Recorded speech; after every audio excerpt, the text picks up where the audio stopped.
အားလုံးပဲမင်္ဂလာပါ Aerowit မီယာလေးကြိုဆိုပါတယ်ကျွန်တော်ဒီနေ့တော့ Mechanical Engineering ရဲ့ Renewable မှာပါတဲ့ Solar ပုံအကြောင်းကိုရှင်းပြမှာဖြစ်ပါတယ်ဒီမှာပါမယ်ဆိုရင်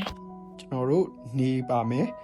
fresh water ပါမယ် salty water ပါမယ် very salty water ပါမယ်အရင်ဆုံး fresh water အပေါ်ဆုံးမှာ salty ကအလယ်မှာ very salty ကအောက်ဆုံးမှာဖြစ်ပါတယ်စားငတ်ရေပါဝင်တဲ့ရေတွေဖြစ်ပါတယ် fresh ကအပေါ်မှာ salty water အလယ်မှာ very salty water အောက်ဆုံးမှာဖြစ်တယ်သူ့ကိုကျွန်တော်တို့စမ်းနဲ့နေထိုးပေးလိုက်မယ်စမ်းနေထိုးမယ် fresh water salty water very salty water ဖြစ်မယ် very salty water ကျွန်တော်တို့ heat store here မှာကျွန်တော်တို့ကအပူကိုထိမ့်သိမ်းတယ်เนาะအပူကဘယ်နေရာမှာထိန်းသိမ်းလဲဆိုတော့အောက်ဆုံး very salty နေရာမှာအပူထိန်းသိမ်းလိုက်ပါမယ်ဒီမှာဘာကြောင့်လဲဆိုရင်ကျွန်တော်တို့ high salt concentration increase density စားပါဝင်မှုများတဲ့အခါမှာ density များမယ်เนาะ the bottom layer began ဖြစ်ပါတယ် heavier and attract heat from solar radiation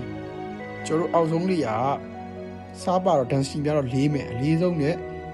heat တွေကိုတူလောင်နိုင်တဲ့နေရာဖြစ်တယ်ဒါကြောင့်မို့ solar radiation မှာဒီအောက်ဆုံး very salty layer ကအသုံးဝင်ပါတယ်ဒီမှာဆိုရင်ပုံလေးမှာကြည့်လိုက်လို့ရှိရင် heat loss ကအပေါ်မှာပြန်ထွက်သွားပါမယ်